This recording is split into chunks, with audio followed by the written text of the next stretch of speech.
إن الحمد لله وحده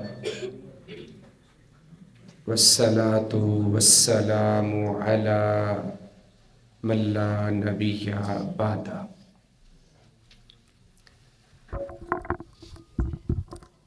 أما بعد فأعوذ بالله السميع العليم من الشيطان الرجيم من همزه ونفخه ونفثه. بسم اللہ الرحمن الرحیم.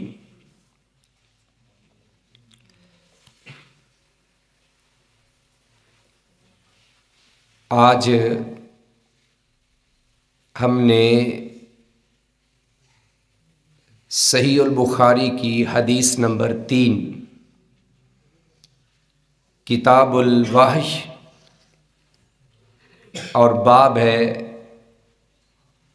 کیف کان بدء الوحی الی رسول اللہ صلی اللہ علیہ وآلہ وسلم. اس کی 2 احادیث ہم پڑھ چکے ہیں. آج تیسری حدیث ہم پڑھیں گے انشاءاللہ. پہلی 2 حدیثوں میں جو بات ہوئی ہے وہ اخلاص اور اس کے ساتھ وحی کی کیفیت کے بارے میں ہوئی ہے. آج جو تیسری حدیث ہم پڑھنے لگے ہیں، اس حدیث میں رسول اللہ صلی اللہ علیہ وآلہ وسلم کی طرف جو سب سے پہلی وحی آئی ہے اس کے بارے میں یہ حدیث ہے. قال حدثنا یحیی بن بکیر قال اخبرنا اللیث عن عقیل عن ابن شہاب عن عروة بن زبیر عن عائشة ام المؤمنین رضی اللہ عنہا انہا قالت اول ما بدأ به رسول اللہ صلی اللہ علیہ وآلہ وسلم من الوحی الرؤیا الصالحۃ فی النوم فکان لا یرا رؤیا الا جاءت مثل فلک الصبح ثم حبب الیہ الخلاء وکان یخلو بغار حراء فیتحنس فیہ وہو تعبد لیالیہ ذوات العدد قبل ان ينزع الى اہلہ ویتزود لذلك ثم يرجع الى خدیجة فیتزود لمثلها حتى جاءه الحق وهو في غار حراء فجاءه الملك فقال اقرأ فقال فقلت ما أنا بقارئ قال فأخذني فغطني حتى بلغ مني الجهد